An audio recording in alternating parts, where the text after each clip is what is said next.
वळूया पुढील महत्त्वाच्या बातमीकडे. चंद्रपूर पालिकेच्या आरक्षणाचा मुद्दा अद्यापच प्रलंबित असतानाच निवडणूक जाहीर झाल्यात.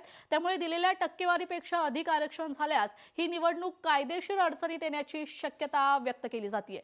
कारण नगरपालिकेतील आरक्षण 50% वर गेल्यास हे प्रकरण थेट न्यायालयात जाण्याची दाट शक्यता आहे. महत्त्वाचं म्हणजे चंद्रपूर नगरपालिकेत आरक्षणाची प्रक्रिया अजूनही पूर्ण झालेली नाही आणि अंतिम आरक्षण जाहीर झालेलं नाही. अशा परिस्थितीत आवश्यक सुधारणा करून आरक्षण 50% मर्यादित आणणं शक्य होतं, असे मत आता व्यक्त केलं जात आहे.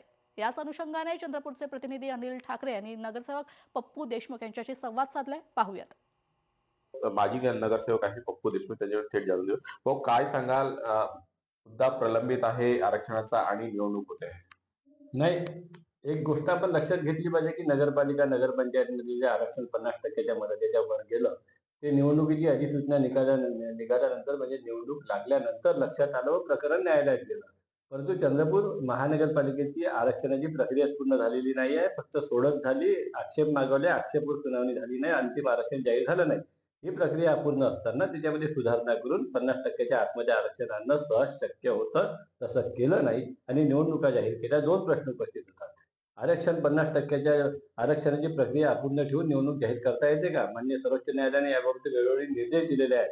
कायद्यात नियमामध्ये तरतूद आहे आणि तशा पद्धतीने ते तपासलं पाहिजे होतं आणि ते सुधारणा करून 50%च्या आतमध्ये आणलं तर समोरचं संकट टळलं असतं. परंतु तसं केलं नाही. दोन ओबीसी उमेदवारांचा बळी, त्यांच्यामध्ये राजकीय कारकिर्दीचा बळी याच्यामध्ये जाऊ शकतो. नाही, दोन मुद्द्यांवर आमचा जास्त भर आहे. एक तर पहिले चंद्रपूरकर आमच्या संकटात सापडलेले आहे. इथं करोडो रुपये विकास कामात खर्च होतात, नेत्यांचे घरं भरतात, अधिकाऱ्यांचे घरं भरतात आणि चंद्रपूरकरांच्या घरी संकट येते. कसं संकट येते? त्यांच्याकडे धूळ येते, त्यांच्या पोरांना त्रास होतो, आजार वाढतात, प्रदूषण वाढते, उपचारावर खर्च होतो आणि आयुष्यमान आमचं घटत आहे. जनतेच्या एका एका पैशाचा सदुपयोग करणे हे ध्येय, हे धोरण समोर ठेवून आम्ही या ठिकाणी निवडणुकीच्या रिंगणात उतरलेलो आहोत. अनिल ठाकरे, लोकशाही मराठी, चंद्रपूर. लोकशाही मराठी ऐका, पहा, जागरूक रहा.